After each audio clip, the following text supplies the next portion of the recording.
লিজা, তুই ক্ষমা পেয়ে গেছিস মানে এই না যে তুই যা খুশি তাই করবি। এটা তোর লাস্ট চান্স, ওকে? যা এবার বাসে গিয়ে বস। লিজা কিছুক্ষণ তের দিকে তাকিয়ে মাথা নিচু করে নেয়। তে, বাইকে উঠে বসো। বাইকে বসবো মানে? বাসে যাওয়ার কথা তো। হ্যাঁ, সেটা বাকিদের ক্ষেত্রে, আর তোমার ক্ষেত্রে শুধু বাইক আর পরে ট্রেন, বুঝেছো? তার মানে তোরা দুজন বাইকে যাবি স্টেশন পর্যন্ত? ওয়াও! এই তে, জলদি উঠে পড়, আমি বাসে গেলাম।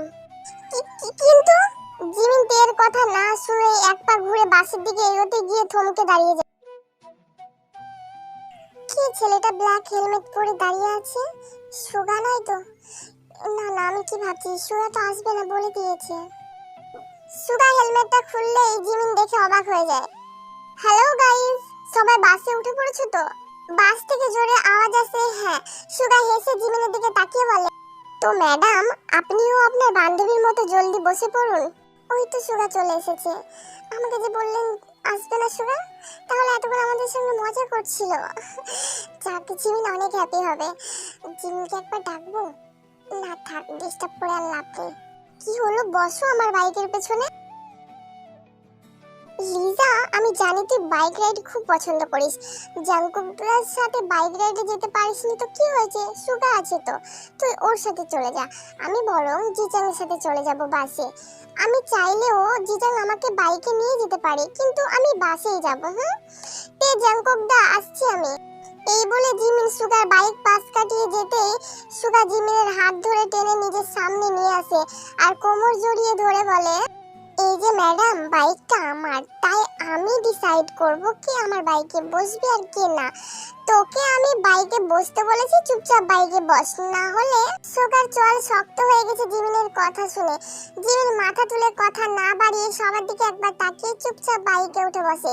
সুগার নিজের বাইক হ্যান্ডেল ঝোলানো একটা প্যাকেট নিজের হাতে নিয়ে ওরা থেকে একটা স্টাইলিশ টুপি বার করে আর পিছন দিকে জিমিনকে দিয়ে বলে, জিমিনা, এটা পরে নাও। জাঙ্কুক, বাস এখন ছাড়তে নিষেধ করবি। কেন, ম্যাডামের সাথে কথা বলে এসেছিস? হ্যাঁ, ম্যাডাম আসছেন, একটু ওয়েট কর, আমরা আসছি। আপনি জানতেন তাই না সুগা আসবে আজকে? না, আমি সত্যিই জানতাম না। আমাকে সুগা একদিন আগে জানিয়েছিল যে ও মেবি আসতে পারবে না, ওর অফিসের কাজের জন্য। ওর আসা না আসার কোনো সিওরিটি ছিল না।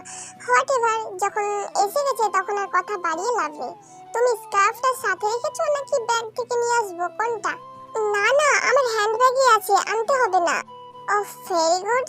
বাইকে যাওয়ার কি দরকার ছিল? আপনার মাথা যন্ত্রণাটা কমে যেত বাসে রেস্ট নিলে। তোমার হাতে জাদু আছে বলতে হবে। তোমার হাতে ছোঁয়া পেয়ে মাথা যন্ত্রণা ফ্রুত হয়ে গেছে, ঠিক যেমন সুগা জিমিনকে নিয়ে ফ্রুত হয়ে গেল। জাঙ্কুকের কথা শুনে তে হেসে ফেলে। প্রিন্সিপাল ম্যাডাম এবং আরএমকে দেখে জাঙ্কুক ওনাদের কাছে যায় কথা বলতে। জিমিন আর সুগা সেই ওদের পুরনো চায়ের দোকান থেকে চা খাচ্ছে। জিমিন চুপচাপ মুখ গম্ভীর করে অন্যদিকে তাকিয়ে আছে, আর সুগা পাশে দাঁড়িয়ে চায়ে চুমুক দিয়ে বলল, গত 2 দিন সারা রাত অফিসে ছিলাম, আজকে সকালে আর বাড়ি ফিরিনি। অফিসেই চেঞ্জ করে নিয়েছি ওয়াশরুমে গিয়ে, তাই আসতে একটু লেট হয়ে গেছে। সরি না জিমিন। জিমিন কোনো উত্তর না দিলে নিজের চা শেষ হতেই ভাঁড়টা ফেলে দিয়ে ঘুরে যেতে নিলেই সুগা নিজের চায়ের ভাঁড়টা ফেলে জিমিনের হাত ধরে নিজের দিকে টেনে নেয়। জিমিন তাও তাকাচ্ছে না সুগার দিকে। সুগা জিমিনের দুগালে হাত রেখে নিচের দিকে ফেরালে ঠিক যেমন সে ভেবেছিল, জিমিনের চোখ ছলছল করছে। সুগা একটা নিঃশ্বাস নিয়ে জিমিনকে বোঝানোর চেষ্টা করে, আই নো জিমিন, আমি তোকে কল ব্যাক করিনি, কোনো মেসেজ করিনি, বাট তাও সোশ্যাল মিডিয়ায় অনলাইনে ছিলাম। বাট ট্রাস্ট মি, আমি জাস্ট আমাদের কলিগদের সাথে কথা বলছিলাম, এছাড়া কিছুই না। এতটাই প্রেসারে ছিলাম আমি যে কারোর সাথে কথা বলতে পারিনি। জাঙ্কুককে জাস্ট জানিয়েছিলাম মেবি যে আমি আসতে পারবো না। ওই জিমিন, শোন না, তুই বল, 7 দিনের কাজ 2 দিনে কমপ্লিট করাটা আমার একার পক্ষে খুব টাফ হয়ে গেছিল। নিঃশ্বাস নেওয়ার সময় পাচ্ছিলাম না আমি, বাট শুধুমাত্র তোর কথা ভেবে সবটা কমপ্লিট করেছি।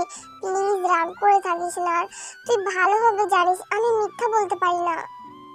এত কাজের প্রেসার ছিল, ঘুমাওনি তুমি 2 রাত? না, অফিসে একটু ব্রেক নিয়েছিলাম 2 থেকে 4 ঘন্টার জন্য, তখন মাথা যন্ত্রণা ঠিক হয়ে যেত।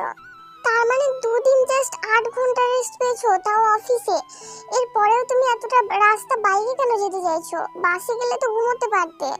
কারণ আমি জানি একজন বাইক রাইড খুব পছন্দ করে, আর এও জানি সে আমার এই দুদিনের বিহেভিয়ারে খুব কষ্ট পেয়েছে। একদমই না, তুমি বাসে চলো, যেতে হবে না তোমাকে বাইকে। আমি ঠিক আছি তো, বাসে কেন যেতে চাইছিস? ও জিজাকের জন্য তো। একদম মজা করবে না, বদ জমরাজ একটা। চল, দেরি হয়ে যাবে না হলে এবার। জিমিন আর কথা না বাড়িয়ে বাইকের দিকে এগিয়ে যায় আর সুগা টাকা দিয়ে বাইক স্টার্ট করে। বাসের কাছে পৌঁছাতে দেখে প্রিন্সিপাল ম্যাডাম আর জাঙ্কুকের বাবা আরএম সবার সাথে কথা বলছে। ওরা গেলে ওদের সাথে কথা বলে নেয় আর তারপরে সবাই বাসে উঠে পড়ে। বাসের দরজা বন্ধ করে জাঙ্কুক আর সুগা বাইক নিয়ে আগে যায় আর ওদের পিছনে বাস ফলো করে। আচ্ছা, আপনার মাথা যন্ত্রণা সত্যি কমেছে তো? বেশ কিছুক্ষণ ধরে লক্ষ্য করছি উনি আমার সাথে কথাই বলছেন না, শুধু বাইক চালিয়ে যাচ্ছেন। ব্যাপার কি, কিছু ভুল করেছি নাকি আমি? কি আবার ভুল করলাম, দূর যাই। সুগা আর জিমিন তের পাশে পাশে চলছে। জিমিন তের দিকে তাকিয়ে ইশারা করলে জাঙ্কুককে ধরতে বলে। তে সঙ্গে সঙ্গে না বোধক মাথা নড়ালে জিমিন ইশারায় জানায় জাঙ্কুক অনেক রেগে আছে। তার মানে আমি ওনাকে ধরে বসছি না দেখে উনি কোনো কথা বলছেন না। ইস, শক্কা তো। কিন্তু আমি তো ওনার কাঁধ ধরে বসে আছি, তাহলে এর থেকে বেশি কিছু করে কি ঠিক হবে? যদিও এখন আমাদের সম্পর্কটা ধীরে ধীরে স্বাভাবিক হচ্ছে, কিন্তু তবুও আমার তো সাহস হচ্ছে না। তের ভাবনার মাঝে জাঙ্কুক ব্রেক কষে, পাশে তাকিয়ে রেখে চায়ের দোকান। ইস, গুমড়ো মুখ এখন চা খাবে, তার মানে সবাই হয়তো এখন চা খাবে। তে নামতেই দেখে বাস এসে দাঁড়ায়। বাস এসে দাঁড়াতেই জাঙ্কুক সেখানে চলে যায়। জিমিন তের পাশে গিয়ে বলে, কি হলো, এখন মুখ বেজার করে কোনো লাভ আছে? যখন বললাম ওকে ধরে বস, তখন তার বসলি না। ধরেই তো বসেছিলাম, আর কিভাবে ধরে বসবো? জড়িয়ে ধরে বসবি শক্ত করে, বুঝতে পেরেছিস? শান্তি কত বুঝতে পারবি তখন। দূর, আমাকে যে এত জ্ঞান দিচ্ছিস, নিজে তো সুগাকে ধরে বসিসনি, বাইকের পিছনে হ্যান্ডেল ধরে বসেছিলি, আমি সব দেখেছি। মাঝে মাঝে ধরেছিলি। আমাদের সম্পর্কের সাথে তোদের সম্পর্কের অযথা তুলনা করিস না, গাধি কোথাকার। আরে উনি কি মনে করবেন যদি আমি ওনাকে ওভাবে ধরি? তাহলে এখনো আমাদের সম্পর্কটা ততটা স্বাভাবিক হয়নি যে ওনাকে জড়িয়ে ধরে বসবো। তো স্বাভাবিক কর। আরে বাবা, জাঙ্কুক দাদি সবটা ঠিক করার চেষ্টা করছি, এটা আমরা দুজনেই বুঝতে পারছি, কিন্তু তুই তো এমন ভাব করছিস জানো তোর এসবে কোনো যায় আসে না। হলো হলো, আর না হলে না হলো, এমনটা যদি চলতে থাকে তাহলে কি করে হবে?